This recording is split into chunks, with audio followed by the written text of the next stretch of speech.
Muy buenos días, muy buenas tardes, muy buenas noches, dependiendo del lugar desde donde nos estén viendo. Pablo Torres estaba en unas pequeñas vacaciones operativas, pero ya regresa con nosotros siguiendo la línea de conferencias. Encantado. Un privilegio estar de nuevo aquí en tu espacio, Ricardo. Es un tema que ocupa a todas las personas, el tema de las finanzas. Pero lo vamos a contextualizar desde el tema de la neurociencia, o sea, no simplemente hablar de finanzas porque sí, sino la importancia de la neurociencia y a eso se le conoce como neurofinanzas. Y eso tiene unas implicaciones impresionantes en la vida del ser humano. Excelente. Empecemos desde donde, desde el principio. ¿Qué tiene que ver una cosa con la otra? La neurociencia con las finanzas. Eso suena como esotérico, como ya los han acusado aquí de estar haciendo brujerías y cosas. ¿Tiene algo de ciencia? Pues la palabra lo dice, pero sí. Muchísimo, muchísimo. O sea, Ricardo, mire, tengo un amigo que me contó una frase que me encantó. Me dijo, Pablito, hay cosas más importantes que el dinero. ¿Qué es más importante que estar con la familia? ¿Qué es más importante que ir a descansar? ¿Qué es más importante que sentarse a estudiar? O sea, hay cosas más importantes que el dinero. Lo que pasa es que cuestan mucho. Es una contradicción, es una paradoja, ¿sí o no? Sí, sí. Yo tenía un jefe que decía, no, la felicidad, no, ¿qué? El dinero no hace la felicidad, pero es lo que más se le parece. Exacto. Entonces veamos cuál es la importancia del dinero en el ser humano y por qué el dinero es vital en la vida del ser humano. Textualmente, es vital. Entonces, salgámonos del contexto actual de la moneda de intercambio a nivel internacional, que es el dólar, ¿sí? Es la moneda de intercambio. Y cómo, si nos vamos hacia atrás, bien hacia atrás de la humanidad, tenía que existir una moneda de intercambio a la hora de intercambiar servicios o productos. Entonces, yo, cultivador de maíz, ¿sí? Necesitaba, vamos a suponer para el ejemplo, eh, arroz. Alguien producía arroz y en algún momento los dos intercambiamos y a eso se le llamaba canje.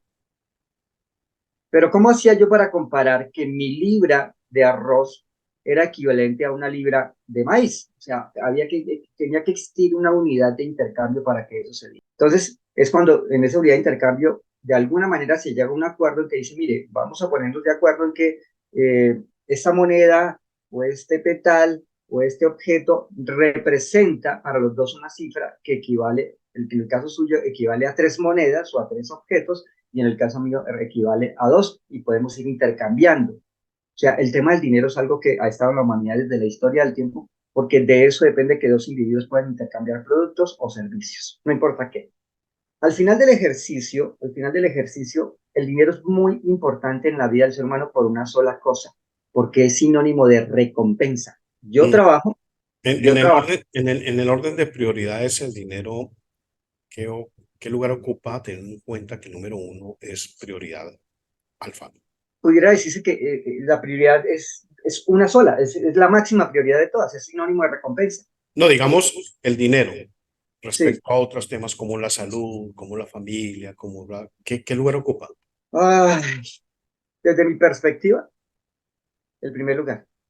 Ok, Desde mi perspectiva. Obviamente yo siempre haré esa precisión, desde mi sí, perspectiva. sí. ¿Sí? Mire, es un ejemplo simple. Vámonos en la línea del tiempo hacia el futuro, Ricardo. Vamos a suponer que usted y yo estábamos en la zona de los 90 años. Y a los 90 años nuestra capacidad de producir o nuestra capacidad de interactuar es cero. ¿Qué pasa si no hay dinero? Yo pensaba eso hace unos años. Vuelvo y meto el tema bíblico acá. Y no entendía yo bien el asunto de que quien está destinado a hacerse rico, o sea, quien busca el dinero como su principal prioridad, cae en un lazo. Obviamente para una persona que no cree en Dios es difícil imaginarse el mundo y la vida de uno sin esa reserva financiera. A los 90 años uno qué va a hacer, se enfermó y qué va a hacer, los hijos necesitan comida, uno tiene que pagar la renta. Yo vivía metido ahí, tuve que aprender, tuve que aprender que Dios sí suple de alguna u otra manera, pues tú no eres creyente, pero yo tuve que aprender eso. Entonces, en diversas etapas de mi vida he estado en esa situación de qué voy a hacer hasta que aprendí a confiar. Que la Biblia dice, busquen primero el reino y su justicia y todas las cosas les serán añadidas, no tanto la moneda, el coin, el asunto, el billete, sino la confianza en Dios y a uno le llegan las cosas. Es difícil de entenderlo para muchas personas, pero bueno. Entonces, desde tu perspectiva, el dinero como parte esencial, pues ya está claro cuál es la posición principal, prioridad. ¿Cómo funciona la neurociencia ahí? ¿Qué tiene que ver? Pero voy a acabar de cerrar la pregunta que me hizo. ¿Ok? Voy a acabar de cerrar la pregunta. Es un ejercicio mental muy simple. Cada uno de ustedes que está observando en este momento esta transmisión, hágase esta pregunta. ¿Qué pasaría si hoy, usted tuviera que quedarse en su casa, sentado, viendo televisión, comiéndose lo que hay en la nevera y comiéndose sus ahorros? ¿Para cuánto le alcanza? ¿Para cuánto le alcanzaría, Ricardo? Si me siento hoy a comer lo que hay en la nevera, Si usted no sale de su cuatro, habitación, está ahí cuatro viendo días, televisión, cuatro lo días. único que tiene para su supervivencia es lo que hay en la nevera y lo que hay en su cuenta de corriente, su cuenta de ahorros. ¿Para cuánto le alcanza? Ah, no sé, no sabría decirlo, pero si solamente en la nevera, por ahí unos 4 días. Si se da cuenta de lo que me está diciendo, eso quiere decir que está a un mes de la quiebra absoluta. Y la quiebra absoluta significa cero recursos. Y Entonces muchas, habrá el que diga 3 meses, habrá el que diga un año, habrá el que diga 5 años. Y quiere decir que hasta a 5 años de la quiebra absoluta. ¿qué es quiebra absoluta? Quiebra absoluta es cero recursos de supervivencia, Ok. en que prácticamente yo tendría que entrar en la dinámica de que alguien me salve. Mis hijos, una beneficencia, un Amigos, familiar, alguien me salve, porque yo todos los días tengo unos procesos de nutrición, unos procesos de protección, o sea, todos los días tengo unos requerimientos vitales básicos. Entonces, si yo me hago esa pregunta, yo tengo que tener claro a cuánto tiempo estoy de la quiebra absoluta. Supóngase que para un jovencito, una persona de 30 años, porque ya tengo 60, entonces para mí uno de 30 es un chivito, ¿sí? Me dicen, no, yo perfectamente puedo estar 5 años, no problema. O sea, 30 más 5, 35. Vamos a suponer que vive 60 años o 70 años. Son 30 años de miseria. 30 años de miseria, 30 años de estar buscando quién le garantice su supervivencia. Si ya un año de por sí es desesperante, lo que ocurrió con el COVID, que la gente se quedó sin recursos y lo que eso implicó a nivel de desesperación de esos recursos. O sea, el mejor ejemplo fue lo que ocurrió con el COVID.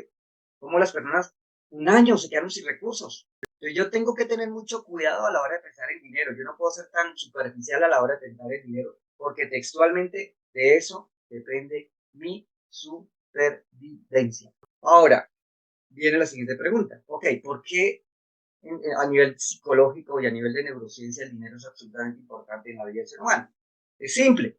El dinero es sinónimo de recompensa. O sea, yo quiero comerme una buena cena, una buena comida. Eso es una recompensa. A menos que alguien me la regale, yo la tengo que pagar. Yo quiero tener el privilegio de estar en una buena casa. A menos que alguien me la regale, yo la tengo que pagar. Yo quiero ir a pasear. Yo quiero irme de vacaciones. A menos que alguien me lo regale, yo tengo que pagar. O quiero estar simplemente con mi familia disfrutándome un buen fin de año. A menos que alguien me lo regale, yo tengo que pagar. Todos estos eventos que tienen que ver con recreación, educación, bienestar, salud, son recompensa. Y el recurso que permite que esa recompensa llegue a mí se llama dinero. Es así de simple. Entonces, todo el tiempo en la psique del ser humano es muy importante el tema del dinero, porque el dinero como tal es sinónimo de recompensa. Ahora, hay una línea de la psicología que se le llama economía conductual. Y las personas que están en que pueden ir a buscar en internet qué significa economía conductual. Y la economía conductual hace referencia a cómo los seres humanos tomamos decisiones en el escenario financiero. Entonces, miren esta premisa. Existen dos tipos de lógicas a la hora de tomar decisiones en el escenario financiero. Una lógica que se le conoce como la lógica convencional y otra lógica que se le llama la lógica probabilística. La lógica convencional todo lo ve en dos opciones, sí, no, blanco, negro, arriba, abajo, falso, verdadero. Esa es la lógica convencional. Y la lógica probabilística dice, esto es posible en un 10, 20, 30, 40, 50, 100%. Es la probabilística. Yo le hago una pregunta a Ricardo. ¿Usted sabe qué va a ocurrir mañana? No, ni idea. Ni idea. Lo que va a ocurrir mañana es una incertidumbre pura. Entonces, todo el tiempo nosotros estamos en una vida marcada por la incertidumbre. Y resulta que para yo poderme mover en la vida de la incertidumbre, en el escenario de la incertidumbre, yo no me puedo mover con la lógica convencional. No me puedo mover con la lógica de blanco o negro. Sí, no, falso, verdadero. Solo me puedo mover con la lógica probabilística. Mañana usted tiene la certeza absoluta de que va a desayunar. No, No. ni siquiera si voy a estar vivo.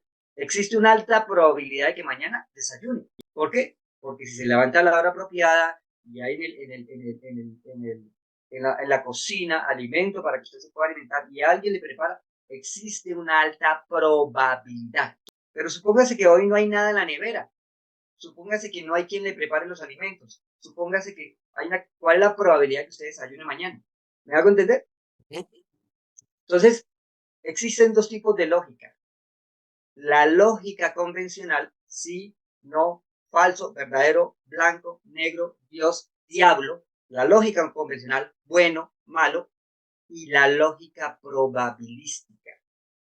La lógica probabilística es de acuerdo a unas condiciones A, B, C, existe la probabilidad de que algo se... Entonces, mire lo que ocurre. Si yo soy empleado, pues puedo operar desde la lógica convencional. ¿Por qué? Pues hay unas condiciones dadas que van a producir cierto efecto bajo cierto nivel de seguridad. ¿Cierto? Yo Ah, puedo decir, sagrado todos los 30 o sagrado todos los 15 me llega dinero. A menos que la economía a nivel de país o a nivel mundial colapse. Pero existe una certeza de que cada 15 o cada 30 yo recibo dinero. Entonces, eso es una lógica convencional.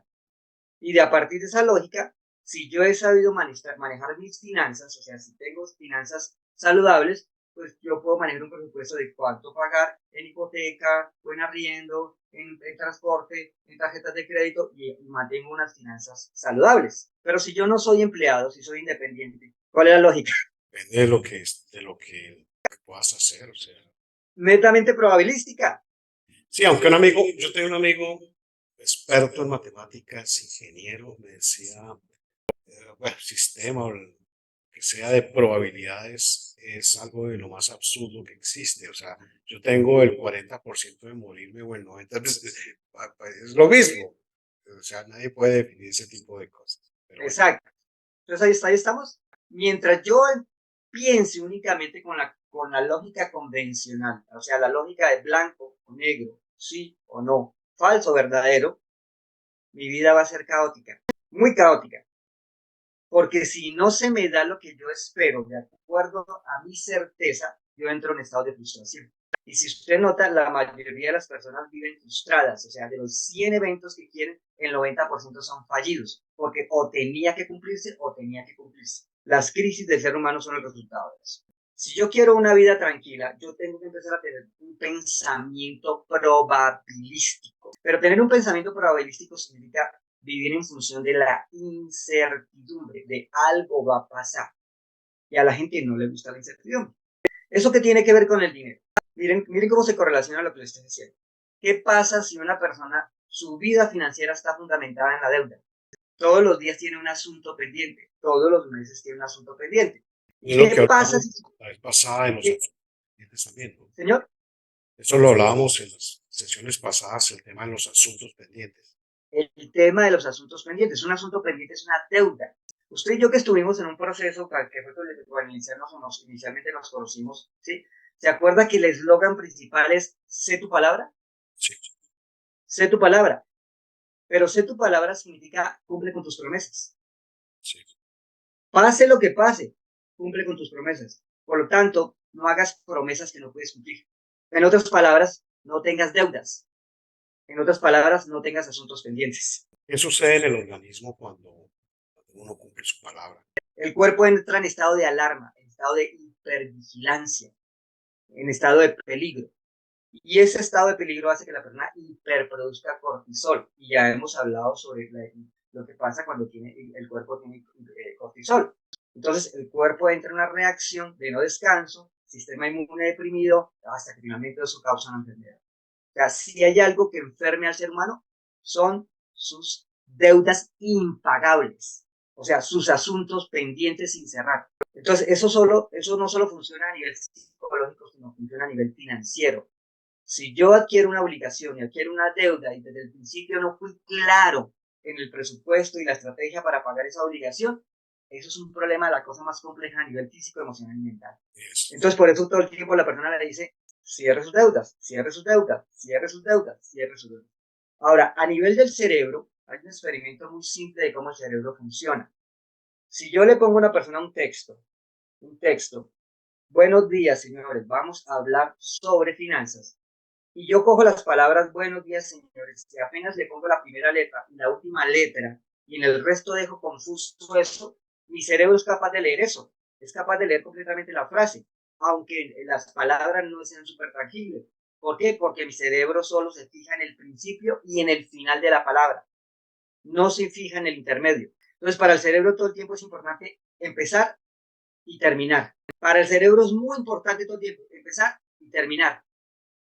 Estamos en una época de diciembre. ¿Época de diciembre es qué? Cerrar, terminar. Y para eso son las celebraciones. Ha terminado el año, revisemos. Pero fíjense cómo hay un porcentaje de personas que están absolutamente agobiadas por la época de diciembre. ¿Por qué? Porque no pueden cerrar, no pueden terminar el proceso. Tienen un exceso de deudas impagables, deudas emocionales, deudas mentales, deudas financieras, deudas impagables. O sea, no fueron capaces de cumplir con sus promesas, no fueron capaces de cumplir con su palabra. Y, cosas tan pequeñas como, por ejemplo, decir, mañana a las 9 de la mañana vamos a tener una reunión y yo no voy. Eso también es una deuda. Es una deuda. O se vuelve un hábito. Todo lo que sea incumplir con mi palabra, por defecto es una deuda. Y por defecto hay enfermedad física, emocional, mental, espiritual, social, económica. O sea, por eso las diferentes escuelas, en especial la que nosotros hicimos, oiga, concrete, cumpla con su palabra, concrete, cumpla con su palabra. Cuando una persona tiene claro eso, y eso se ve en especial reflejado en sus finanzas, ¿sí? Lo que está diciendo es lo siguiente, o yo tomo decisiones emocionales, o sea, lo que tiene que ver con la zona límbica, la zona hacia la parte de atrás del cerebro, o tomo decisiones corticales, que tienen que ver hacia la zona prefrontal. Entonces, la zona prefrontal tiene que ver con decisiones lógicas, con decisiones causa-efecto, con decisiones planeación, con decisiones presupuesto. Tiene que ver con la zona prefrontal.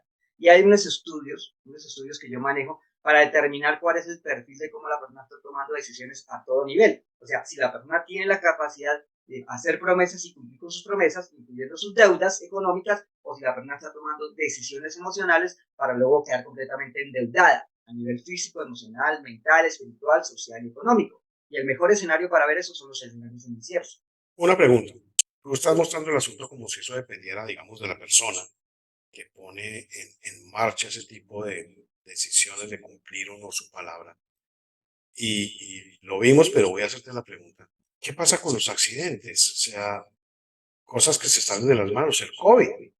Entonces la gente dice, wow, los accidentes no existen. Sí, yo sé que en la escuela está de pensamiento, se habla que no causa eso, pero un COVID, ¿cómo se le explica a una persona empleada o que tiene un restaurante pequeño? ¿Usted causó el COVID? Bueno, entonces vamos a verlo desde otra manera. Todo el tiempo yo insisto, si hablamos del escenario financiero, que la ganancia no está en la ganancia. La ganancia está en la gestión del riesgo.